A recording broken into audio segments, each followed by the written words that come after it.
Central government మధ్యతరగతి ప్రజలకు శుభవార్త చెప్పబోతోంది. జీఎస్టీ విధానంలో 12% స్లాబ్ను పూర్తిగా తొలగించే అవకాశం కనిపిస్తుంది.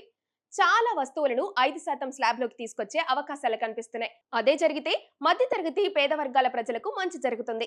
అదెలా అంటే, కేంద్ర ప్రభుత్వం 12% స్లాబ్లోని వస్తువులను 5% స్లాబ్లోకి తీసుకొస్తే మధ్యతరగతి పేద వర్గాల ప్రజలు ఎక్కువగా వినియోగించే వస్తువుల ధరలు తగ్గే అవకాశం ఉంటుంది కాబట్టి, తద్వారా వారిపై ఆర్థిక భారం తగ్గినట్లవుతుంది. ఈ నిర్ణయం అమల్లోకి వస్తే ప్రభుత్వ ఖజానాపై సుమారు 40,000 కోట్ల రూపాయల నుంచి 50,000 కోట్ల రూపాయల వరకు భారం పడొచ్చని అంచనా. అయినా కూడా ధరలు తగ్గితే వినియోగం పెరిగి దీర్ఘకాలంలో పన్ను వసూళ్లు పెరుగుతాయని ప్రభుత్వం భావిస్తుంది. అయితే 12% స్లాబ్ కింద టూత్ పేస్ట్, టూత్ పౌడర్, గొడుగులు, కుట్ల యంత్రాలు కాకుండా ఇంకా చాలా వస్తువులు మధ్యతరగతి వాళ్ళకి అందుబాటులో ఉండబోతున్నాయి.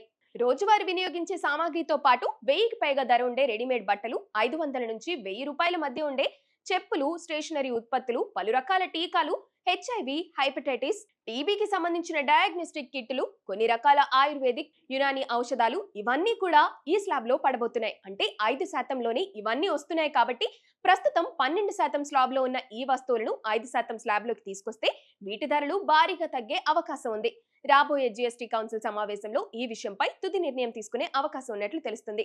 రాష్ట్రాల మధ్య ఏకాభిప్రాయం కుదిరితే మధ్యతరగతి పేద వర్గాల ప్రజలకు భారీ ఉపశమనం ఖచ్చితంగా లభిస్తోంది.